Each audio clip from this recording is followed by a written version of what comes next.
एक दिन बिक जाएगा माटी के मोल, जग में हर दिन जो प्यार करेगा वो गाना गाएगा दीवाना।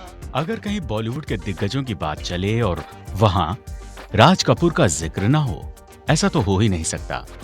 राज कपूर को भारतीय फिल्म इंडस्ट्री का शोमैन कहते हैं। डम डम डिगा डिगा मौसम भीगा भीगा बिन पिए मैं तो। भले ही वो आज हमारे बीच नहीं है, लेकिन उनकी एक्टिंग और काम को आज भी याद किया जाता है। जरा सोचो, हम जैसे लोग पैसे के बगैर कर ही कह सकते हैं। इस दुनिया में तो सांस लेने के लिए भी पैसा चाहिए। पैसा पैसा।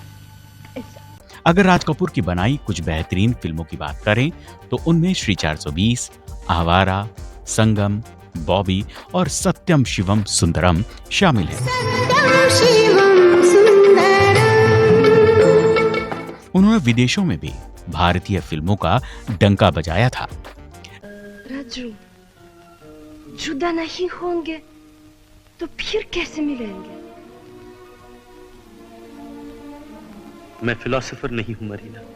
एक संपूर्ण कलाकार होने की वजह से वो अभिनय, निर्देशन, निर्माण के अलावा कहानी, पटकथा, संपादन, गीत, संगीत में भी अपनी रुचि रखते थे। मेरा जूता है जापानी, ये पतलून इंग्लिस्तानी, सर पे लाल टोपी। बॉलीवुड के दमदार एक्टर, डायरेक्टर और प्रोड्यूसर राज कपूर का जन्म पाकिस्तान के पेशेवर में 14 दिसंबर 1924 को हुआ। 1930 में उनके पिता पृथ्वीराज कपूर थिएटर में काम करने मुंबई आ गए। अगर ऐसा न हुआ तो सलीम तुझे मरने नहीं देगा और हम अनारकली तुझे जीने नहीं देंगे। उनके पिता पृथ्वीराज कपूर भारतीय सिनेमा के सफल और मशहूर रंगकर्मी के साथ फिल्म अभिनेता हुआ करते। राज कपूर ने 1935 में आई फिल्म इंकलाब में अपने करियर की शुरुआत की, लेकिन इस फिल्म में वो बाल कलाकार के रूप में दिखे।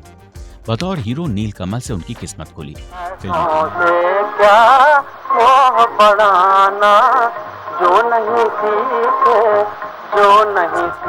फिल्मी दुनिया में कदम रखने वाले राज को सिर्फ 1 साल ही हुआ था कि उन्होंने 1948 में महज 24 साल की उम्र में अपना स्टूडियो खोल दिया, जिसका नाम आरके फिल्म्स है। उनकी सत्यम शिवम सुंदरम, तीसरी कसम, चोरी चोरी, अनाड़ी, छलिया, आवारा, श्री 420, मेरा नाम जोकर, बरसात, जागते रहो, राम तेरी गंगा मैली, प्रेम रोग और बॉबी जैसे फिल्में आज भी लोगों को खूब पसंद आती हैं।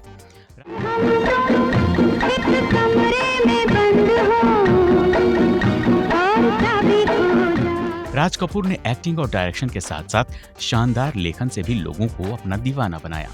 हालांकि उनके फैंस को शायद ये बात पता हो कि राज कपूर एक वक्त अपने पिता पृथ्वीराज कपूर के स्टूडियो में बहुत ही कम वेतन पर काम किया करते थे।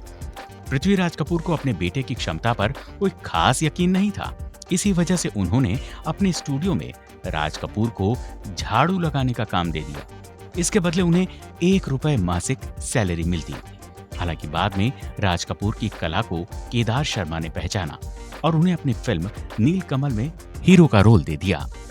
राज कपूर को उनके पिता पृथ्वीराज कपूर ने एक बार डायरेक्टर केदार शर्मा की फिल्मों के सेट पर बतौर क्लिपर बॉय काम के लिए कहा, जिसके बाद राज कपूर ने केदार शर्मा की फिल्म विश कन्या के दौरान ये काम किया।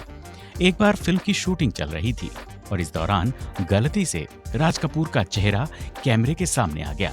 इस गलती को ठीक करने की हड़बड़ी में राज कपूर का क्लैप बोर्ड उस सीन के अभिनेता की दाढ़ी में फंस गया, जिससे किरदार की दाढ़ी ही निकल गई।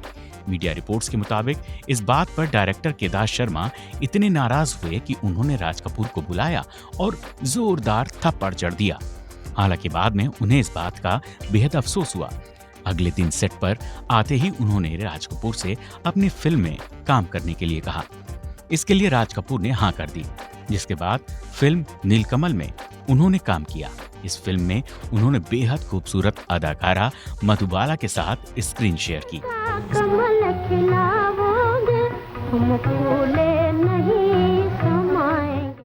जिसके बाद राज कपूर ने पीछे मुड़कर कभी नहीं देखा। यहीं से उनके करियर की शुरुआत हुई। इसके बाद उन्होंने एक के बाद एक कई हिट फिल्में दी, राज कपूर ने 9 फिल्म फेयर अवार्ड्स अपने नाम किए। वहीं राज कपूर को 1971 में पद्म भूषण और दादा साहब फाल्के पुरस्कार से सम्मानित किया गया।